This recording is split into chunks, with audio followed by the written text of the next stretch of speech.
Балалар, саламатсыздар ма? Бүгін өтетін тақырыбымыз есептер шығару. Бірінші тапсырманы өздеріңіз шығара алады деп ойлаймын. Себебі бұл көбейту кестесіне байланысты. Бөлу көбейту кестесінің кері амалы, мынау тура амалы. Келесі екінші тапсырма есептер шығар. Мен сіздерге тура есеп шығаруды көрсетейін. А, Ә, Б нұсқалары. А нұсқасында жеміс салатын сауытта 3 алма және одан 2 есе артық алмұрт бар. Сауытта неше алмұрт бар? Бұл есепте не туралы айтылған? Бұл есепте 3 алма туралы және 2 есе артық алмұрт туралы айтылған. Бізден сұрайды неше алмұрт бар деп. Шартына жазамыз. Білеміз не туралы айтылып тұрғанын. Бірінші алма.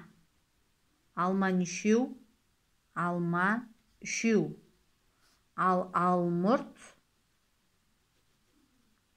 алмұрт нешеу?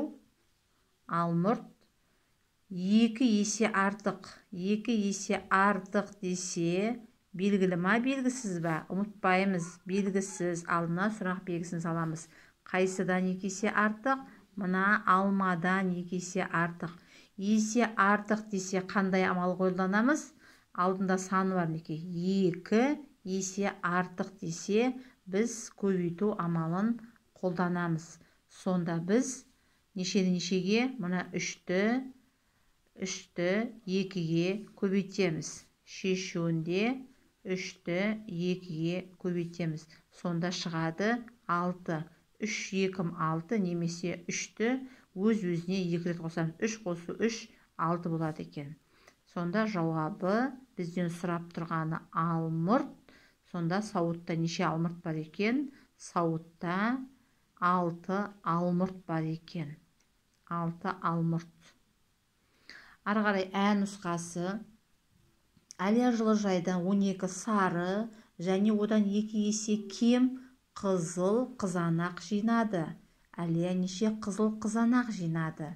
Бұл жерде не туралы айтылып тұрған? Бұл жерде 12 сары және 2 есе кем қызыл қызанақ жинаған. Бұл жерде қызанақтың түстеріне байланысты айтылып тұр.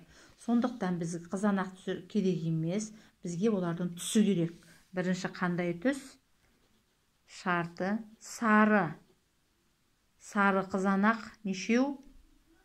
12. Сосын қызыл. Қызыл қызанақ нешеу? Онда белгісіз. 2 есе кем. Бұл 2 есе кем десе белгісіз болады. Белгісіз 2 есе кем. Қайсыдан? Мына сарыдан. Есе кем десем, 2 есе кем десе біз не істейміз? Бұл жерде бөлу амалын пайдаланамыз. Сонда 12-ден 12-ге 2-ні бөлеміз. Шығады. 2-ні көбейту кестесі ғой. 2-ді нешеге көбейткені 12 шығады. Соны ойланамыз. 2 жердегі 6 12 болады. Сонда жауабы бізде қызыл қызанақ нешеу екен? Сұрақ тауып аламыз жауабын жазу үшін. Бірінші мен сұрақ қай сөзде тұр? Сұрақ қызыл сөзінде тұр. Сондықтан жауабына жазамыз. Қызыл қызанақ 6 деп. Неке. Ары қарай Б-сы.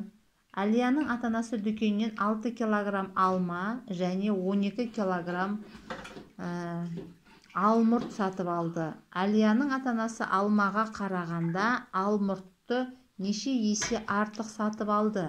Міне бұл есеп енді өзгешелеу мынаған қарағанда. Ол үшін не туралы айтылған? Бұнда 6 килограмм алма және 12 килограмм алмұрт туралы айтылған. Екеуі де белгілі. Жазайық шартын. Бірінші алма неше килограмм? 6 килограмм. Одан кейінгі не? Одан кейінгі белгілі нәрсе алмұрт. Алмұрт неше килограмм? 12 килограмм. Міне байқап отырмыз ба?